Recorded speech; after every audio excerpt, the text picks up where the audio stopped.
കേരള കർഷക സംഘം കർഷക മുന്നേറ്റ ജാഥയ്ക്ക് ശ്രീകണ്ഠപുരത്ത് സ്വീകരണം നൽകി. വന്യജീവി ആക്രമണങ്ങൾക്കെതിരെ തിരുവനന്തപുരം CCF ഓഫീസിന് മുമ്പിൽ നടത്തുന്ന രാപ്പകൽ ഉപരോധ സമരത്തിന്റെ പ്രചരണാർത്ഥമാണ് EP ജയരാജൻ നയിച്ച പ്രചരണ ജാഥ ശ്രീകണ്ഠപുരത്തെത്തിയത്. ഉജ്ജ്വല സ്വീകരണമാണ് ശ്രീകണ്ഠപുരത്ത് നൽകിയത്.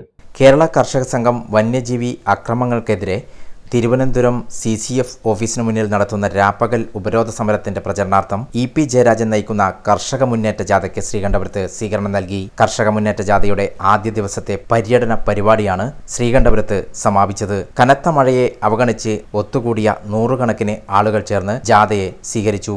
ശ്രീകണ്ഠപുരം ടൗൺ സ്ക്വയറിൽ നടന്ന സ്വീകരണ യോഗത്തിൽ അഡ്വക്കേറ്റ് MC രാഘവൻ അധ്യക്ഷനായി. വന്യമൃഗ സംരക്ഷണ നിയമത്തിൽ നിന്നും കൃഷിയെ രക്ഷിക്കാൻ കാലോചിതമായ മാറ്റം സർക്കാർ വരുത്തണമെന്ന് ജാഥ ലീഡർ കൂടിയായ EP ജയരാജൻ പറഞ്ഞു.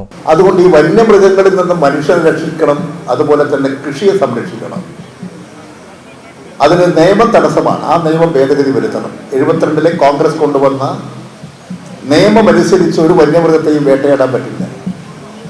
ആ നിയമത്തിൽ കാലോചിതമായ മാറ്റം വരുത്തണം. ഇപ്പൊ കേരളത്തിൽ നിന്ന് കുറെ കോൺഗ്രസ് MPമാരുണ്ട്, UDF MPമാരുണ്ട്. ഈ വനനിയമത്തിനെതിരെ, ഈ വന്യമൃഗ സംരക്ഷണ നിയമത്തിനെതിരായിട്ട് എന്തെങ്കിലും നിലപാട് സ്വീകരിക്കുന്നുണ്ടോ? ഇവിടെ വന്യമൃഗങ്ങളെ സംരക്ഷിക്കുകയാണ്, മനുഷ്യനെ സംരക്ഷിക്കുന്നില്ല. അതുകൊണ്ട് ആ നിയമത്തിൽ കാലോചിതമായ മാറ്റം വരുത്തണം. ജാഥ manager Valsan Panoli, CH Kunhambu MLA തുടങ്ങിയവർ സംസാരിച്ചു. കർഷക സംഘം Sreekandapuram area secretary M Anilkumar സ്വാഗതം പറഞ്ഞു.